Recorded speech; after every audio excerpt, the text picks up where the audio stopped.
Hello and welcome to the Stock Planner channel. Most mornings, I review the news, look at the charts, and plan out my trading day. I've had my coffee and I've switched to tea and plan on only doing trading for a few hours this morning and using the rest of the day for something that I want to do, and that is go shoe shopping with my wife. Actually, there's an Orvis store right next to the shoe store, so that's where I'm going. Why anybody would go shoe shopping with their wife, I don't know. We're an education channel. We'd like to share our ideas, do our own due diligence, and learn this stuff and win.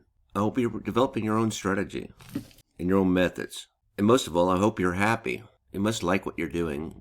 I know I do. My trading has gotten better since I started sharing. I've slowed down. I've thought things out a little better. Oh, I still make those mistakes. I still get twisted up talking about the charts. But you don't have to be perfect. Now, last night, I did not watch the State of the Union message because I just think it's political theater. Instead, I read the news, looked on Twitter, and even TikTok. Anyway, for the State of the Union, Biden and most of Congress did not wear masks. I guess we're cured. I know I'm tired of wearing them. I guess a positive thing on this outcome out of the speech was we're going to continue putting the screws to Putin. Although there has some risk. Okay, this man has 10,000 nukes. It's scary a little bit. I worry about how far it can really actually push him. But I always remember, you always have to stand up for a bully. And a bully is really just nothing but a scared person inside. One thing about this is that oil prices will go up. In his speech, he urged that workers should return back to the city and come back. We need to return to a normal.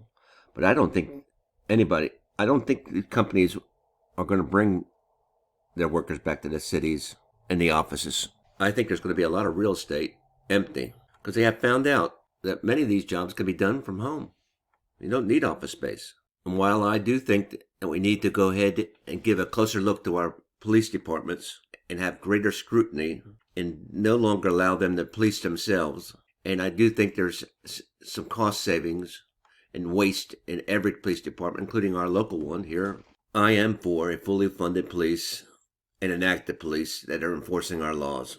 And while I said I didn't watch the speech, I did catch a fleeting moment when he talked about fixing our immigration system. All in all, I don't think he messed up too bad. So what's that mean for me? Oil. I currently have two positions, Halliburton and ExxonMobil. Oil is up to 109, 110, and it's only going to go up higher. One of the things that Biden should have done was turn our oil production on in the United States.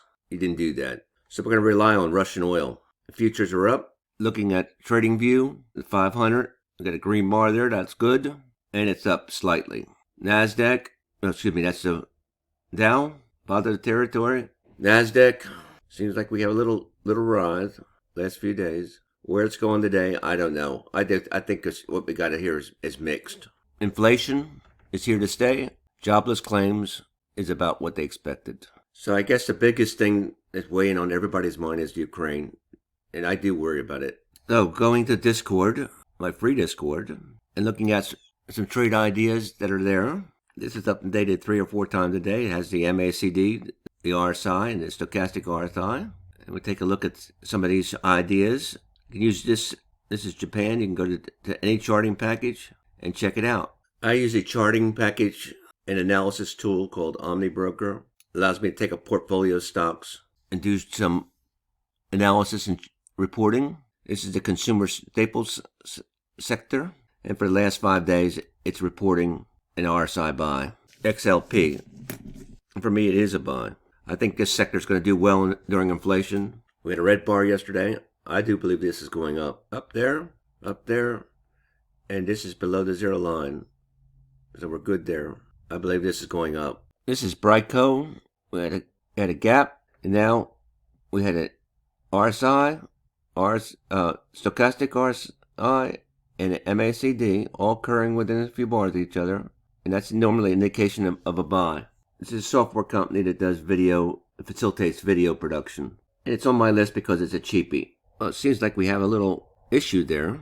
I know that this particular ETF, which is Japan, we had an a RSI signal for the last 3 or 4 days on this. Stochastic RSI crossed over, and this is below the zero line. The MACD is below the zero line. All three of those things have occurred, and usually a signal lasts 2 or 3 days. But if you believe this signal, that it's going up, and we had that same thing here, and it did go up, if you believe that, you would think that this is still a buying opportunity for Japan. And I've been trying to get in this for the last couple days. I think I'll try again. Long Japan. Target, it just earnings. I'm trying to add more to Costco and Walmart. This looks good for Target. I believe it's going to fade a little bit and fill this gap. Target's a good company. Here's another ETF for consumer goods, and I think it is a buy. Albemarle, lithium, stochastics says buy, MACD said buy, and we had a buy signal for the RSI a few days ago. It says buy. When they all occur together, that's the 3 indicator strategy, and then you get a buy signal. We had a red bar yesterday. That means if you believe this, which I do, you could get this at a discount. I'm a buyer for Albemarle. Lithium. PayPal, this signal has occurred for a few days now. The RSI and the MACD is still below the zero line, so we're good to go on a buy signal that occurred a few days ago. And then normally these buy signals last a couple days, and it looks like you can get a discount if you believe this buy signal, which I do. PayPal is a buy. Unisys looks like a good shorting opportunity, and AMAT for an MACD short, and we look like we're on a long-term slide. Well, that's enough for me for this morning.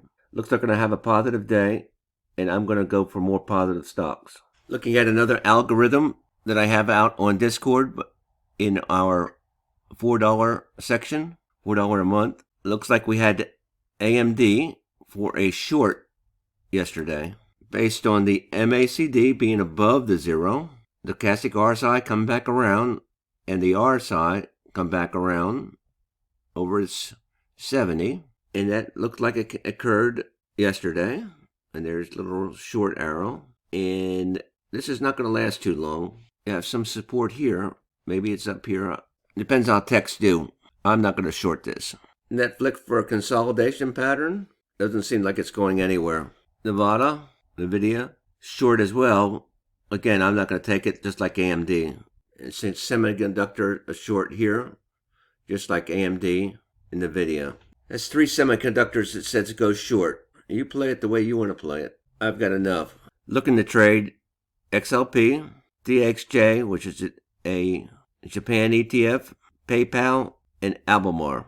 Progressive, saying I'm not going to do that. I skipped over that, but I like Progressive, but it doesn't look like it's doing it much. Now, my trading account has plenty of reserve money, but I'm only looking to trade 1 or 2 stocks today and taking the rest of the day off. I recently had a loser in my portfolio of Starbucks. Well, I hope you check out this trading list. It's a great place to start if you're a beginner. It's free on Discord. I hope you consider joining our swing trading challenge. Anything goes in this challenge. Trade, day trade, swing trade, whatever. But see if you can beat 3% in 90 days. In other words, increase your account, your paper trading account or your account, by 3% in 90 days. I know some of you are shooting for 3% a day. It's very hard to do. 3% in 90 days. Whatever you have right to yesterday or today, increase it by 3% in 90 days. Most people can't. 90% can't. So happy trading today. Enjoy your day. Like what you're doing.